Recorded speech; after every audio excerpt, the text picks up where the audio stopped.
do Senhor. E quando a gente recebe de Deus, a gente tem que transmitir.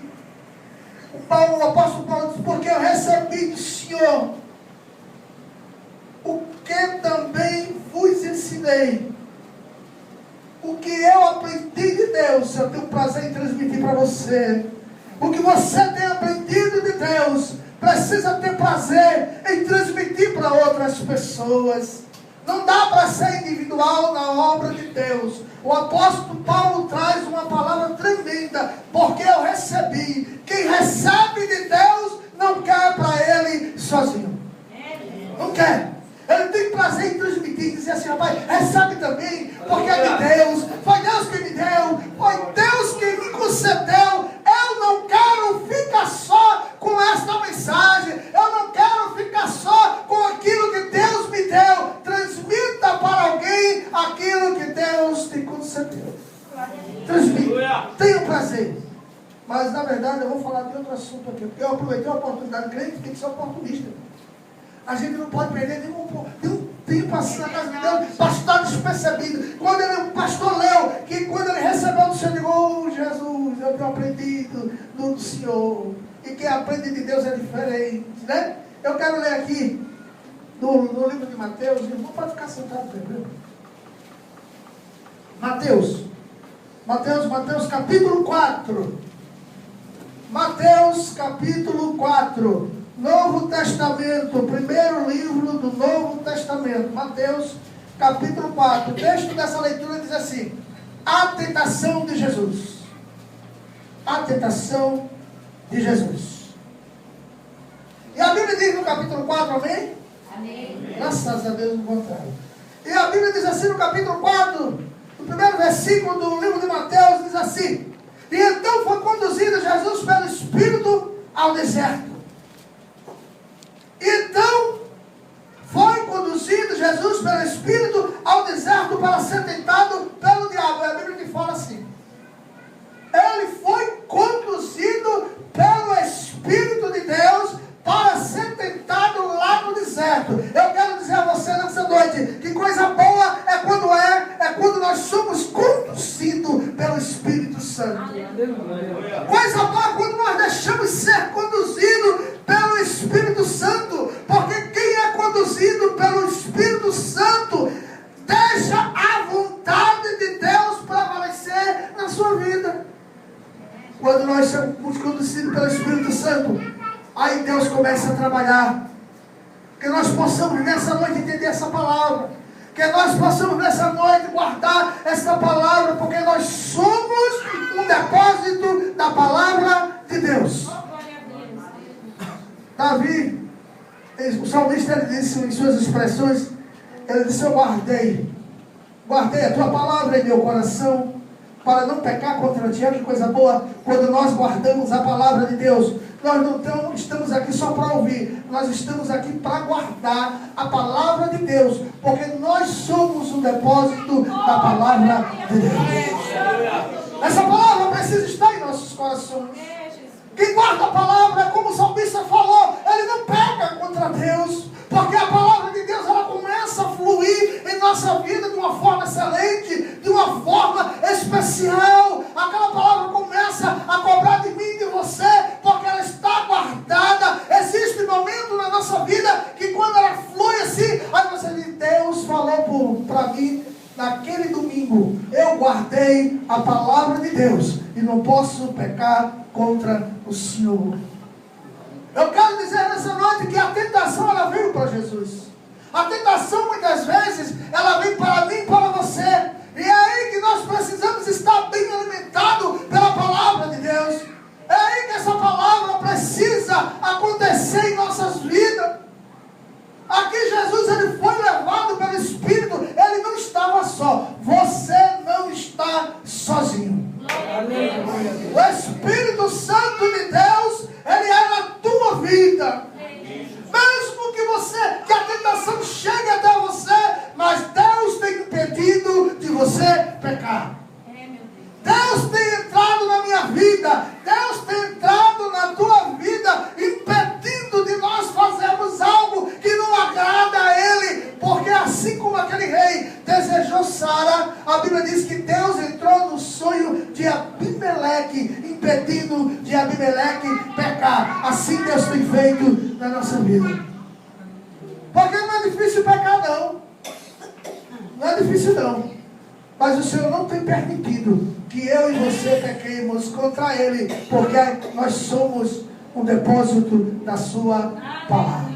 Ela está guardada. E a Bíblia diz assim que, no versículo 2, e tendo jejuado 40 dias e 40 noites, depois teve fome. A Bíblia diz que Jesus jejuou 40 dias, 40 noites. Jesus estava numa situação ali tremenda de fome e de sede. Foi o momento que o inimigo das nossas almas chegou na presença do Senhor. Sabe quando o inimigo chega na nossa presença? Como chegou na presença de Jesus? Na nossa necessidade. Jesus estava com fome. Jesus estava com sede. O diabo sabia que estava no deserto. Ele não mandou ninguém tentar Jesus. Ele não confiou em ninguém para tentar Jesus. Porque ele sabia que quem estava naquele deserto era o Filho de Deus. Não confiou em ninguém, capeta nenhum, para tentar Jesus. E a Bíblia diz que ele chega na presença do Senhor. E ele diz assim para Jesus. Presta atenção nessa palavra. Se tu és o Filho de Deus. Você já pensou? O diabo sabia que Jesus era o Filho de Deus. Existiu um momento que quando Jesus chega, aí o próprio demônio diz assim: Senhor, não é chegado, Filho de Deus, Filho de Deus Altíssimo, não é chegada a nossa hora. Ele sabia que quem estava ali era Jesus. E ele também sabia que não era a hora dele. Mas ele disse assim: nos lança nessa manada de porco, nos lança aqui, porque ainda não é chegada a nossa hora. O inimigo sabia que quem estava ali era Jesus. Aqui no deserto, o inimigo sabia que quem estava aqui fazendo esse sacrifício para que eu e você estivesse hoje aqui adorando a Deus é Jesus. Ele sabia. Aí ele traz para Jesus uma dúvida: se tu és o Filho de Deus. Quantas vezes alguém diz para mim e para você: será que tu vai para o céu mesmo? E outros têm a capacidade de dizer: mas tu come carne e farinha? Tem que comer carne e farinha, como é que eu vou viver? E para adorar a Deus, dá para adorar a Deus sem comer carne e farinha? Tem que comer, para a gente ter força para adorar, para a gente ter força para dar glória, aleluia. Tem que comer, meu filho. Então tem pessoas que chegam para mim e para você, querendo colocar dúvida em nossas vidas, querendo colocar dúvida em nosso coração. Um dia desse eu estava no ônibus, aí um moço que estava do meu lado e disse assim: pastor, será que tudo aquilo que o senhor tem dito à igreja é uma verdade? Eu digo: olha aí, Jesus. Olha o capeta aí, querendo colocar dúvida. Não tenha dúvida daquilo que Deus tem colocado em sua vida. Não tenha dúvida da sua salvação. Não deixe ninguém colocar dúvida em você, porque você foi pago um alto preço. Glória a Deus. Ninguém poderia pagar o preço que Jesus pagou por você. Ninguém poderia pagar o preço que Jesus pagou por nós. E alguém tenta se levantar para tirar eu e você da presença de Deus. Permaneça na presença de Deus, porque o nascido de Deus, ninguém tira ele da presença do Senhor. Haja o que houver. Se levante quem quiser se levantar, mas ninguém pode tirar você da vontade do Senhor. Ninguém pode tirar você da presença de Deus. Você foi escolhido, você foi chamado, você tem um dono, você tem pai, você não é órfão. Acredite na chamada de Deus na sua vida. Não tenha dúvida do trabalhar de Deus na tua vida. Permaneça fiel. Estamos nos últimos dias da igreja do Senhor na terra.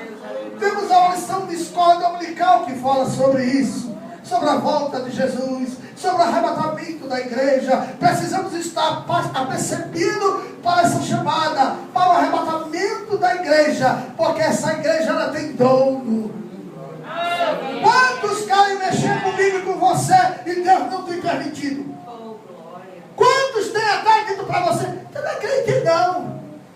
Para você dizer, eu não sou mesmo nem quero ir mais. Não aceite essa palavra negativa. Essa palavra não vem da parte de Deus. Não vem. Deus tem fortalecido a nossa vida espiritual nesse lugar. Aqui está o lugar para nós aprendermos a palavra. Aqui está o lugar para Deus se revelar em nosso meio. Porque os milagres de Deus acontecem, sabe aonde? É aqui. Milagre acontece no meio do povo de Deus. Mas o diabo não desistiu. Muitas vezes o diabo não quer desistir de nossas vidas. Ele persegue. Ele traz palavras negativas. Traz palavras de desânimo. Não aceite nada disso. Porque a palavra de Deus é uma palavra de motivação para mim e para você. Mas ele trouxe aqui. Se tu és o Filho de Deus, transforma essas pedras em pães. Será que Jesus podia dizer assim, será que eu sou filho mesmo? Numa prova dessa, 40 dias com fome, 40 dias com sede, chega o inimigo trazendo um atrativo, ele trouxe uma oferta para Jesus. Ele não foi bobo, ele trouxe uma oferta. Eu vou levar essas pedras como oferta e vou pedir para ele transformar, porque a necessidade dele é grande, a fome dele é grande, a sede dele é grande, e esse é o momento. Esse era o momento do inimigo tentar Jesus. Eu me lembro que eu estava lá estava com a minha esposa internada, lá no regional, e eu estou ali, irmão, no regional, no pé do outro, a medicina querendo tirar a perna da minha esposa. Eu digo, eu não vim para aqui para Jesus tirar a perna da minha esposa não, Jesus, eu não aceito não. Como é que eu vou dar para essa mulher? Não dá certo não. E comecei a conversar com o Senhor. Comecei a conversar com o Senhor. Olha, irmão, quem conversa com Deus não morre assim não. Aquele profeta que o próprio Isaías chegou diante daquele moço com a mensagem de Deus. Olha, conserta a tua casa, porque tu vai morrer. Ele se vira para o canto da parede e começa a contar uma situação para o Senhor.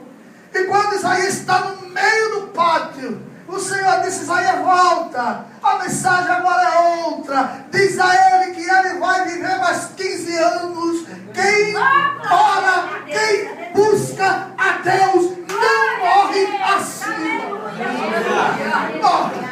Quem teve uma esposa leprosa, cancerosa, e a medicina não queria tirar a perna dela, não dá certo nada esse negócio.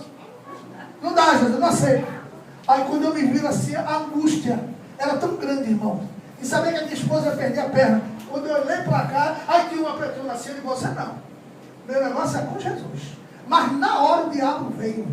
Na hora se apresentou. Era na minha necessidade que ele queria que eu dissesse para ela, resolva, fulana, a minha situação. Mas é o momento de você entender, de eu entender, que quem faz uma obra, quem trabalha na nossa vida é o Senhor. Não pode ninguém trabalhar na nossa vida. Tem até alguém que diz assim, olha pastor, o diabo está trabalhando na minha vida. Ou trabalha o diabo, ou trabalha Jesus. Só Jesus pode trabalhar na sua vida. Só Jesus pode agir na minha e na tua vida. Por isso que a Bíblia diz, entrega teus caminhos ao Senhor, confia nele. E pode ter certeza que todas as coisas Deus fará na vida dessa vida. Não é pouca não, é todas as coisas. Não é metade não, é todas as coisas o Senhor fará na vida desta igreja. Glória a Deus. E ele, porém, respondendo disse, está escrito, nem só do pão viverá o homem, mas de toda a palavra que sai da boca de Deus. A prioridade aqui é o que sai da boca de Deus. É a palavra de Deus.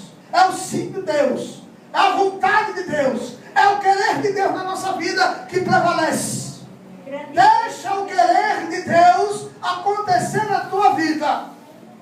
Deixa a vontade de Deus acontecer na tua vida. Deus quer trabalhar na tua vida. Ele quer encontrar lugar. Dá lugar. Dá lugar para o teu coração. Foi dito isso aqui ainda agora. Abre o teu coração e você vai ver o trabalhar de Deus, a bênção de Deus, a prosperidade de Deus Deus na tua vida espiritual. Às vezes a gente quer falar só de prosperidade material, mas a prioridade na vida da igreja é uma prosperidade espiritual. Prosperidade espiritual é onde acontece tudo, é quando nós estamos dentro dessa prosperidade espiritual. E a Bíblia diz que o diabo, e a Bíblia diz no versículo 4, e ele, porém, respondendo, disse, está escrito, nem só do pão viverá o homem, mas de toda a palavra que sai da boca de Deus. E então o diabo o transportou à cidade santa e o colocou sobre o pináculo do templo e disse, se tu és o Filho de Deus, ainda trazendo dúvida para Jesus. O diabo vai toda a vida trazer dúvida para o seu coração. Ele nunca vai desistir de mim e de você, porque ele sabe para onde eu e você vamos. Ele desceu de lá, ele sabe, ele conhece. Ele sabe que ele não tem condições mais de chegar lá. Mas nós temos a oportunidade de Deus de chegar no céu. Deus tem dado essa oportunidade a mim e a você, de nós estarmos de pé diante do Senhor. Diante do Senhor, que nós possamos olhar para nós. Que nós possamos olhar para o Senhor. Às vezes a gente quer olhar para tanta gente e o resultado é queda. Mas quando nós começamos a olhar para Jesus, Ele disse, olhai para mim que eu sou o consumador e o autor da vossa fé. Ele não deu esse direito de você olhar para ninguém. Olhe para Jesus. Olhe para Jesus. Haja o que houver. Olha para o Senhor. Porque foi Ele, é Ele o autor, o consumador da nossa fé. É Ele que tem nos guardado de todo mal, de todo laço do passarinheiro. É Ele que tem nos guardado. Por isso nós temos o dever de adorar a Ele. Que nós possamos ter o apetite de estar adorando o Senhor. Não perca a oportunidade que Deus tem te dado. Nós servimos a um Deus de oportunidade. E Deus tem dado a oportunidade a mim e a você, como nesta noite, de estar aqui adorando a Ele, de estar aqui entendendo a vontade dEle na nossa vida. Porque tem cristão que diz assim, pastor, eu não sei o que é que Deus tem na minha vida. Procure saber. Deus tem um propósito na sua vida. Você sabe o propósito de Deus na tua vida. Você conhece o propósito de Deus na tua vida. O que precisa é eu e você deixar acontecer a vontade de Deus. Quando nós deixamos a vontade de Deus prevalecer na nossa vida, a gente muda. Quando nós entendemos a voz de Deus, quando nós entendemos a palavra de Deus, aí a gente muda, irmão. E quando a gente muda, alguém passa a observar a mim e você e dizer assim, mas quem era fulano, hein? Mas quem era ciclano, hein? Sabe por quê? Porque você e eu entendemos a vontade de Deus. Porque eu e você entendemos a palavra de Deus. Entenda a vontade de Deus na sua vida. Não permita que ninguém mexa na sua vida espiritual. Às vezes tem pessoas que dizem, até dentro de casa mesmo. Eu crente. É tu que é crente, é? Aí começa a mexer na vida espiritual. A gente começa a se sentir mal, porque a vida espiritual é algo excelente, é algo fino, é algo importante para nós. Não permita ninguém tocar na sua vida espiritual. Glória a Deus. E às vezes alguém chega sem misericórdia e arrebenta a nossa vida espiritual. Aí vem o desânimo. Não vou mais lá não, Jesus. Venha que você está na casa do Senhor, você está no lugar certo. É onde tudo pode acontecer na minha e na sua vida. Até quando nós estamos machucados, até quando alguém não dá valor a mim, até alguém que não valorize você. Mas eu digo um negócio, a prioridade é estar na casa de Deus. A prioridade é adorar o Senhor. Não perca essa grande oportunidade. A Bíblia diz que abre bem a tua boca, que eu te encherei. Deus quer encher a tua boca, mas você precisa glorificar e adorar o nome do Senhor. Eu me lembro que eu conheci um moço, 30 anos de repartição, 30 anos de repartição. Aí no dia que ele foi aposentado, aí chegou um moço, um copo de uma bebida lá. Ele disse, mas não quero, eu sou crente. Depois de 30 anos, eu quero saber que ele era crente. Estava faltando alguma coisa. Estava faltando alguma coisa. Não podemos deixar que ninguém coloque a mão na nossa salvação, na nossa vida espiritual. Aquele moço já tinha 30 anos naquela repartição pública, dentro de uma aposentadoria, foi que vieram saber que ele era crente. Quer dizer que ele nunca cantou nem ali, junto com o colega. Ele nunca falou para ninguém que era evangélico, nunca pregou a palavra de Deus para alguém. É preciso ter prudência para isso, mesmo tendo uma empresa. Alguém até olha para mim, um certo dia eu estava entrando no mercado, aí saiu um moço lá de dentro, uma carreira medonha, funcionário da empresa. Aí chamou de mim, você é crente, né? Não sei se ele era do convertido, mas estava tão animado que contagiou a mim. Ele correu de lá e eu sei, eu digo, sou meu querido. Aí ele já me abraçou, aí já saltou com a paz. Eu digo, meu Deus, que coisa boa, né? Trabalhando. Mas estava entrando ali um homem de Deus, ele foi conhecido. Coisa boa é quando nós chegamos e alguém nos conhece, que testifica o meu espírito com o céu. A coisa lá é de Deus. Pessoas que você nem sabe que ele é cristão. Mas tu é crente, mas tem todo dia que eu estou contigo. Jesus. Mas se identifique como homem e mulher de Deus. Na tentação de Jesus, o diabo perdeu tempo, mesmo trazendo para Jesus dúvida, mas ele perdeu tempo, porque quem estava com o Senhor era o Espírito Santo de Deus. Jesus não estava sozinho. Digo a você, você também não está só. Glória a Deus. Talvez o pastor não esteja do teu lado, mas você é o templo e a morada do Espírito Santo de Deus. E que o Senhor nos abençoe.